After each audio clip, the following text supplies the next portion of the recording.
صباح الخير حبايبي او مساء الخير. انا النهارده هوريكم ازاي ننظف الشفاط. بصوا انا شلت يوصل الشفاط لدرجه غير طبيعيه. ليه بقى؟ عشان لما اعمل قدامكم الفيديو تشوفوا التجربه عملي قدامكم. طبعا هو لون ابيض اساسا.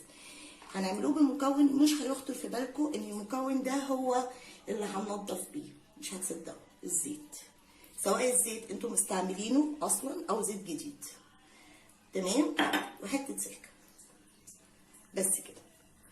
هتقولوا لي ازاي هنشيل الدهون بالزيت؟ هعمل التجربه قدامكم وشوفوا.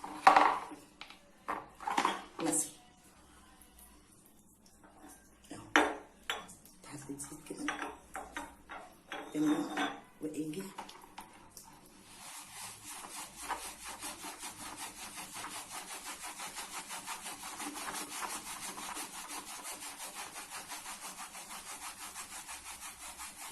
شايفين غريبة صح؟ أنا كمان كنت مستغربة، بس التجربة خير دليل. بصوا الجمال،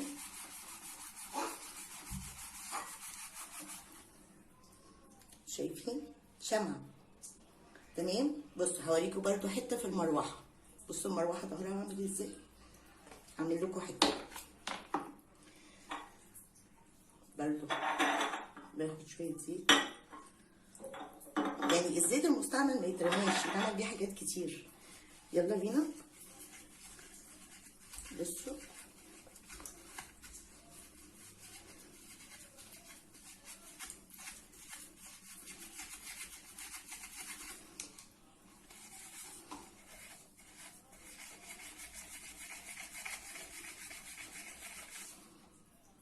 شايفين فرق مذهل.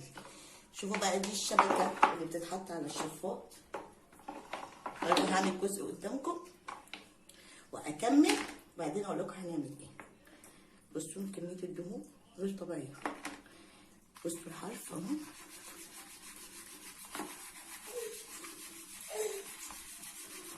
بصوا شايفين طبعا الفرق. شوفوا دي انا مش قصدي ادعكها، بس السلكة جت عليها. بصوا شمع، بصوا الفرق.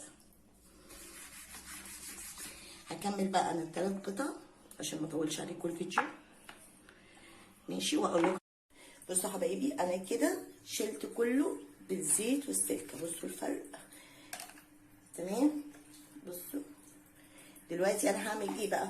هجيب بلاستيكه فيها الصابون العادي بتاع الغسيل وعليها شويه كلور، هحط ميه وهبتدي اصبن الكلام ده زي ما بصبن الطبق. هخلص. بصوا حبايبي، الليفه عاديه والصابون بكلور، وكأني بصبن طبق عندي جدا، تمام. هكمل بقى تصبين وارجع اوريكم ايه واشطفه. دلوقتي انا صبنته كل القطعه بتاعته وبقت زي الفل زي ما انتم شايفين. هعلقه دلوقتي وتشوفوا. احنا علقناه دلوقتي، رجع ما شاء الله كأنه جديد. يلا تشجعي قوموا نضفوا بمنتهى البساطه والسهوله ومن غير اي تكلفه خالص ان شاء الله. حتى الزيت المستعمل يقوم بنفس المهمه.